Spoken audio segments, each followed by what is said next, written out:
நீங்கள் இணைந்திருப்பது ஜெஃப்னாபடியின் இரவு நேர பிரதான செய்திகளுடன். முதலில் தலைப்புச் செய்திகள். விபத்துக்குள்ளான இலங்கை விமானப்படை ஹெலிகாப்டர் தொடர்பில் விசாரணை. உயிரிழந்தவர்களின் எண்ணிக்கை வேகமாக அதிகரிப்பு. ஈஸ்டர் குண்டு தாக்குதல் சந்தேக நபர்கள் தொடர்பில் வெளியிடப்பட்ட தகவல். நாட்டை உலுக்கும் பேரிடர், அனுர அரசுக்கு எதிராக குற்றவியல் வழக்கு. 48 மணி நேரத்துக்கு நீடிக்கப்பட்டுள்ள மகாபலி வெள்ள அபாய எச்சரிக்கை. மத்திய மாகாண மருத்துவமனைகளில் நிரம்பி வழியும் சடலங்கள். பிளவடைந்த வட்டுவாகல் பாலம், முல்லைத்தீவு மக்களுக்கு எச்சரிக்கை. யாழில் அதிகரித்த பாதிப்பு விவரம், வெளியாகிய விசேட அறிக்கை. இலங்கையில் தற்போது ஏற்பட்டுள்ள கடுமையான சூழ்நிலைக்கு மத்தியில் இந்திய ராணுவ படையினர் மீட்பு நடவடிக்கைகளுக்காக இலங்கையை வந்தடைந்துள்ளனர். டிட்பா புயலுக்கு பின்னர் நாட்டில் தொடர்ந்து அதிகரித்து வரும் மண் சரிவுகள் மற்றும் வெள்ள அனர்த்தத்தால் மிக மோசமான ஒரு பாதிப்பை நாடு எதிர்நோக்கியுள்ளது. இந்நிலையில் இலங்கை இந்த அனர்த்த நிலைமையில் பாதிக்கப்பட்டுள்ள மக்களை மீட்கும் பணிகளுக்காக வெளிநாடுகளிடம் உதவி கோரி வருகின்றது. இதற்கிடையில் அரசாங்கம் தன்னிடமுள்ள வளங்களை சரிவர பயன்படுத்தாமல் வெளிநாடுகளிடம் கோரி நிற்பது பல பின்விளைவுகளை ஏற்படுத்தும் என அரசியல் ஆய்வாளர்கள் எச்சரித்துள்ளனர்.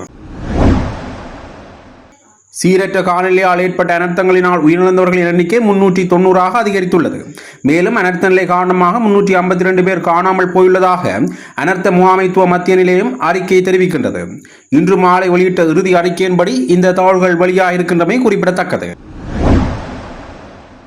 வெள்ளத்தால் பாதிக்கப்பட்ட மக்களுக்கு உணவு விநியோகிக்கும் பணியில் ஈடுபட்டிருந்த போது விபத்துக்குள்ளான இலங்கை விமானப்படைக்கு சொந்தமான ஹெலிகாப்டர் தொடர்பாக விமானப்படையால் உள்ளக விசாரணைக்குழு நியமிக்கப்பட்டுள்ளதாக தெரிவிக்கப்படுகிறது. குறித்த ஹெலிகாப்டர் நேற்று மதியம் லுணுவில பாலம் அருகே உள்ள நீர்த்தேக்கத்தில் அவசரமாக தரையிறக்கப்பட்டது. அவசர தரையிறக்கத்தை தொடர்ந்து 5 விமானப்படை வீரர்கள் மாரவில மருத்துவமனையில் சிகிச்சைக்காக அனுமதிக்கப்பட்டனர். எனினும் ஹெலிகாப்டரின் தலைமை விமானியாக இருந்த விங் கமாண்டர் நிர்மல் சியாம்பலாப்பட்டிய வைத்தியசாலையில் அனுமதிக்கப்பட்ட பின்னர் உயிரிழந்துள்ளார். காயமடைந்த ஏனைய 4 அதிகாரிகள் தொடர்ந்தும் மாரவில மருத்துவமனையில் சிகிச்சை பெற்று வருவதாக தெரிவிக்கப்படுகின்றது. அதேவேளை விபத்துக்குள்ளான ஹெலிகாப்டர் இன்று மாலை நீர்த்தேக்கத்திலிருந்து மீட்கப்பட்டுள்ளமை குறிப்பிடத்தக்கது. இலங்கையில் தற்போதைய பேரிடர் நிலைமை தொடர்பாக அரசாங்கத்திற்கு எதிராக குற்றவியல் வழக்கு தொடர உள்ளதாக எதிர்க்கட்சி தெரிவித்துள்ளது.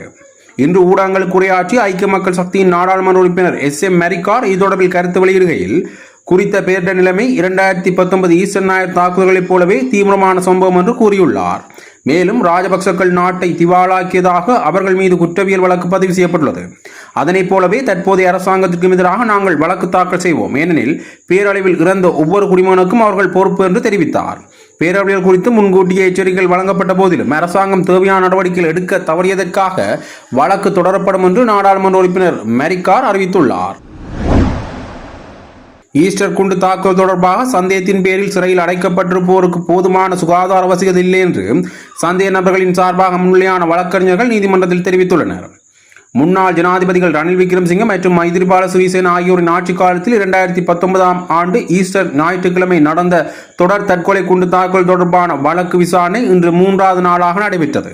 இந்த வழக்கின் விசாரணை முன்னாள் அமைச்சர் சனத் நிசாந்தவின் அதிகாரபூர்வ இல்லமான 400 பௌத்தலோக மாவட்டத்தில் நிறுவப்பட்ட நீதிமன்ற வளாகத்தில் கடந்த 26ஆம் தேதி முதல் தினசரி அடிப்படையில் விசாரிக்கப்பட்டு வருகின்றது. ஈஸ்டர் தாக்குதல் தொடர்பாக சிறையில் உள்ள 24 சந்தேக நபர்களுக்கு போதுமான சுகாதார வசதிகள் இல்லை என்று முன்வைக்கப்பட்ட காரணங்களை பரிசீலித்த தலைமை நீதிபதி கைதிகளுக்கு தேவையான சுகாதார வசதிகளை வழங்குமாறு சிறைச்சாலை கண்காணிப்பாளருக்கு உத்தரவு பிறப்பித்துள்ளார். மோசமான வானிலை காரணமாக குற்றம் சாட்டப்பட்டவர்களில் ஒருவர் நீதிமன்றத்தில் முன்னிலையாகாததால் விசாரணையை நாளை காலை 10 மணிக்கு ஒத்திவைக்க நீதிபதிகள் அமர்வு முடிவு செய்துள்ளது. மகாபலி ஆற்று பகுதிக்கான வெள்ள அபாய எச்சரிக்கை மேலும் 48 மணி நேரத்துக்கு நீடிக்கப்பட்டுள்ளது. குறித்த பகுதிகளில் வசிக்கும் பொதுமக்கள் விழிப்புடன் இருக்குமாறு அறிவுறுத்தப்பட்டுள்ளது. வெள்ளப்பெருக்கு ஏற்படுவதற்கான வாய்ப்பு குறித்து முன்னெச்சரிக்கை நடவடிக்கைகளை எடுக்கவும் நீர்ப்பாசனத்துறை கேட்டுக் கொண்டுள்ளது. இது தொடர்பாக தேவையான நடவடிக்கைகளை எடுக்குமாறு பேரிடர் மேலாண்மை பிரிவுகளை நீர்ப்பாசனத்துறை மேலும் கேட்டுக் கொண்டுள்ளது. மத்திய மாநிலத்தில் உள்ள மருத்துவமனைகளில் சடலங்கள் நிரம்பியுள்ளன. மின்தடை காரணமாக உடல்கள் மோசமடையாமல் உறவினர்களிடம் ஒப்படைக்க நடவடிக்கை எடுக்கப்படும் என்று பொதுமக்கள் பாதுகாப்பு அமைச்சர் ஆனந்த விஜயபால கொழும்பு ஊடகமொன்றிடம் தெரிவித்துள்ளார். இந்த நேரத்தில் விசாரணைகளுக்காக மரண விசாரணை அதிகாரிகளை கண்டுபிடிப்பதில் சிக்கல் ஏற்பட்டுள்ளதாக அமைச்சர் கூறினார். வெள்ளம் மற்றும் நிலச்சரிவுகளால் பாதிக்கப்பட்டவர்களை மீட்பதற்கு காவல்துறை உட்பட முப்படைகளும் விடாமுயற்சியுடன் செயல்பட்டு வருவதாகவும் சம்பந்தப்பட்ட மாநிலங்களில் ஏராளமான காவல் நிலையங்கள் மற்றும் சிவில் பாதுகாப்பு அதிகாரிகள் நிறுத்தப்பட்டுள்ளதாகவும் அவர் குறிப்பிட்டுள்ளார். வெள்ளத்தால் பாதிக்கப்பட்டவர்களுக்கும் அகதிகளுக்கும் உதவ ஒவ்வொரு மாநிலத்திலிருந்து மூத்த மற்றும் இளைய காவல்துறை அதிகாரிகள் 3 முதல் 4 கிலோமீட்டர் தூரம் நடந்து செல்வார்கள் என்று காவல்துறை ஊடக பேச்சாளர் உதவி காவல்துறை கண்காணிப்பர் புட்லர் தெரிவித்துள்ளார். மத்திய மாகாணம் என்பது கண்டியை தலைமையாக கொண்டது. இது மாத்தளை, கண்டினிவரலி ஆகிய மாவட்டங்களில் உள்ளடக்கியுள்ளது. இந்த மாவட்டங்களிலேயே தற்போதைய இயற்கை பேரிடரால் ஏற்பட்ட உயிரிழப்புகள் அதிகம் என தெரிவிக்கப்படுகின்றது. பரந்தன் புதுக்குடியிருப்பு ஊடான முல்லைத்தீவு A35 வீதி 2ஆக பிளவுபட்டிருப்பதால் குறித்த பகுதியில் போக்குவரத்து முற்றிலுமாக தடைப்பட்டுள்ளது. அண்மைய நாள்களாக பெய்த கனமழையினால் நீர்மட்டமானது உயர்வடைந்தமையினால் பரந்தன் புதுக்குடியிருப்பு ஊடான முல்லைத்தீவு A35 வீதி வட்டுவாகல் பாலம் 2 துண்டுகளாக பிளவடைந்து நீர் பாய்ந்து வருகின்றது. இதனால் குறித்த வீதியுடனான போக்குவரத்து முற்றிலும் தடைப்பட்டுள்ளது. எனவே தேவை நிமித்தம் முல்லைத்தீவிற்கு பயணம் செய்வோர் புதுக்குடியிருப்பு கேப்பாப்பிளவு வழியான மாற்று வழியினை பயன்படுத்துமாறு அனர்த்த முகாமைத்துவ மையம் அறிவுறுத்தல் வழங்கியுள்ளமை குறிப்பிடத்தக்கது.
சீரற்ற காலநிலை காரணமாக யாழ்ப்பாணம் மாவட்டத்தில் 15,431 குடும்பங்களைச் சேர்ந்த 49,191 நபர்கள் பாதிக்கப்பட்டுள்ளதாக தெரிவிக்கப்படுகின்றது.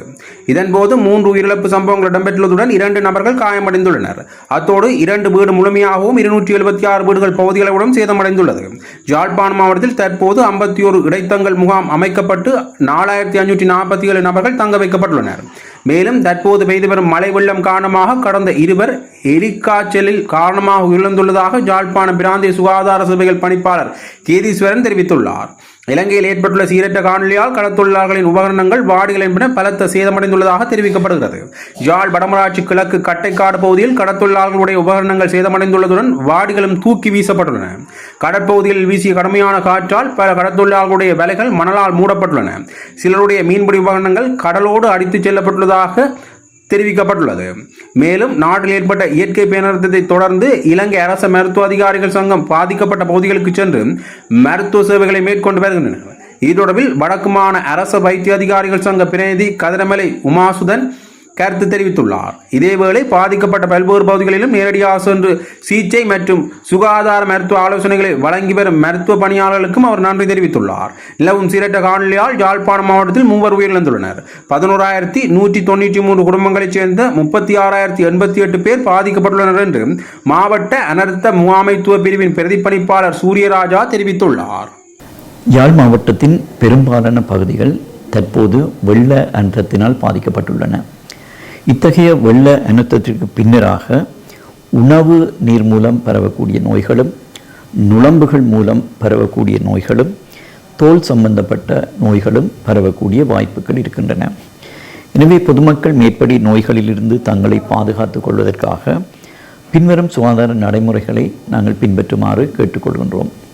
குறிப்பாக நீர் மூலம் பரவுகின்ற வயிற்றோட்டம், வயிற்றுளைவு, செங்கமாரி ஏ போன்ற நோய்களை தடுப்பதற்காக நன்கு கொதித்து ஆரவைத்த நீரை குடிப்பதற்காக பயன்படுத்தவும் அல்லது சுத்திகரிக்கப்பட்ட நீரை குடிப்பதற்கு பயன்படுத்தவும். எப்போதும் நன்றாக சமைத்த உணவுகளை உட்கொள்ளவும், அதே வழியிலே சமைக்காமல் நேரடியாக உட்கொள்கின்ற பழங்கள், காய்கறிகள் அல்லது கீரைகளை நன்றாக கழுவிய பின்னர் உட்கொள்ளவும். சமைத்த உணவுகளை ஈக்கள் மொய்க்காது எப்போதும் மூடி வைத்து கொள்ள வேண்டும். உணவு சமைப்பதற்கு முன்பும் சாப்பிடுவதற்கு முன்பும் மலங்கழித்த பின்னரும் நன்றாக சவர்க்காரமிட்டு கைகளை கழுவிக்கொள்ள வேண்டும். மலம் கழிப்பதற்காக மலசல கூடங்களை பாவிக்க வேண்டும். சிறுவர்களது மலக்கழிவுகளையும் மலசல கூட குழியினுள்ளே போட வேண்டும். கிணறுகளுக்கு குளோரினிட்டு கிருமி நீக்கம், தொற்று நீக்கம் செய்ய வேண்டும். இதற்கு நீங்கள் உங்களுடைய பிரதேசத்துக்குரிய பொது சுகாதார பரிசோதகரின் ஆலோசனையும் பெற்றுக்கொள்ளலாம். வெள்ள நீரில் நடப்பதையோ விளையாடுவதையோ இயலுமானை தவிர்த்து கொள்ள வேண்டும். நாங்கள் கடந்த காலங்களில் பார்த்திருக்கின்றோம், இந்த வெள்ள நீரிலே, அசுத்தமான நீரிலே அவசியமின்றி விளையாடுவதன் மூலம் பல நோய்கள் அவர்களுக்கு தொற்றியிருக்கின்றது. எமது வீட்டு சுற்றாடலிலே நுளம்புகள் பெருகும் இடங்களை அழித்து துப்புரவாக நாங்கள் பேண வேண்டும். இதன் மூலம் நுளம்புகள் மூலம் பரவுகின்ற நோய்களை நாங்கள் கட்டுப்படுத்தக்கூடியதாக இருக்கும். அடுத்ததாக எங்களுடைய வீடுகளிலே சேருகின்ற திண்ம கழிவுகளை சரியான முறையிலே, உரிய முறையிலே அகற்ற வேண்டும். இந்த காலப்பகுதியிலே காய்ச்சல், இருமல், வாந்தி, வயிற்றோட்டம் போன்ற நோய் அறிகுறிகள் ஏற்பட்டால் உடனடியாக தகுந்த மருத்துவ ஆலோசனையை பெற்றுக்கொள்ள வேண்டும். யாழ் மாவட்டத்தில் கடந்த வாரம் எலிக்காய்ச்சல் நோய் காரணமாக 2 இறப்புகள் ஏற்பட்டுள்ளன. கரவெட்டி, சாவகச்சேரி சுகாதார வைத்திய அதிகாரி பிரிவுகளிலே இந்த இறப்புகள் ஏற்பட்டிருக்கின்றன. கடந்த வருடமும் இதே காலப்பகுதியிலே, நவம்பர், டிசம்பர் மாத காலப்பகுதியிலே யாழ்ப்பாண மாவட்டத்திலே எலிக்காய்ச்சல் நோய் காரணமாக 8 இறப்புகள் ஏற்பட்டிருந்தன. யாழ் மாவட்டத்தில் தற்போது ஏற்பட்டிருக்கின்ற இந்த வெள்ள நிலைமைக்கு பின்னரே இந்த எலிக்காய்ச்சல் நோய் பரம்பல் ஏற்பட்டிருக்கின்றது. எலிக்காய்ச்சல் நோயானது லெப்டோஸ்பைரோசிஸ் என்று சொல்லப்படுகின்றது. ஒரு வகை பாக்டீரியாவினாலே ஏற்படுகின்றது. எலிகள் போன்ற விலங்குகளின் சிறுநீர் வெள்ள நீரிலே அல்லது வயல் நீரிலே அல்லது சேற்று நிலங்களிலே வெளியேற்றப்படுவதனால் அந்த வெள்ள நீர் அசுத்தமாகின்றது அல்லது கிருமி தொற்றுக்குள்ளாகின்றது. மனிதர்கள் அந்த வெள்ள நீரிலே அல்லது வயல் நீரிலே, சேற்று நீரிலே அவர்கள் வேலை செய்கின்ற போது அவர்களது தோலிலே இருக்கின்ற புண்கள் அல்லது காயங்கள் மூலம் இந்த கிருமிகள் அவர்கள் உடலிலே உட்செல்லுகின்றன. இந்த நோய் ஏற்படுகின்ற போது கடுமையான காய்ச்சல், கடுமையான தசைவலி, கடுமையான தலையிடி, இருமல், கண்கள் செந்நிறமாதல், வாந்தி, சிறுநீருடன் குருதி வெளியேறுதல், சிறுநீர் வெளியேறும் அளவு குறைதல் போன்ற அறிகுறிகள் ஏற்படலாம். இதனால் மனித உடலிலே சிறுநீரகம், சுவாச தொகுதி, ஈரல், இருதயம், மூளை போன்ற உறுப்புகள் பாதிக்கப்பட்டு மரணம் ஏற்படலாம். இந்த நோயானது பெரும்பாலும் வயல்கள், சேற்று நிலங்களிலே வேலை செய்கின்ற விவசாயிகள் மத்தியிலும், கடல் நீர் ஏரிகளிலே மீன்பிடி தொழிலிலே ஈடுபடுகின்ற தொழிலாளர்கள் மத்தியிலும் அதிகமாக இந்த நோய் காணப்படுகின்றது. இந்த நோயிலிருந்து எங்களை பாதுகாத்து கொள்ள இந்த வயலிலே, சேற்று நிலங்களிலே வேலை செய்கின்ற விவசாயிகள் அல்லது இந்த கடல் நீர் ஏரிகளிலே மீன்பிடிப்பவர்கள் தங்களது உடலிலே காயங்கள் அல்லது புண்கள் இருந்தால் அவற்றை நீர் உட்புகாதவாறு அவர்கள் கட்டுப்போடுதல் வேண்டும். அடுத்ததாக இந்த வெள்ள நீரிலே, அசுத்த நீரிலே பணியாற்றுகின்ற சுத்திகரிப்பு தொழிலாளர்கள், குறிப்பாக உள்ளூராட்சி மன்றங்களிலே பணிபுரிகின்ற இந்த சுத்திகரிப்பு தொழிலாளர்கள் அவர்கள் தங்களுடைய கை கால்களுக்கு பாதுகாப்பு அங்கிகளை அணிந்து கொள்ள வேண்டும். வெள்ள நீரிலே இந்த காலப்பகுதியிலே அவசியமின்றி விளையாடுவதை தவிர்த்து கொள்ள வேண்டும்.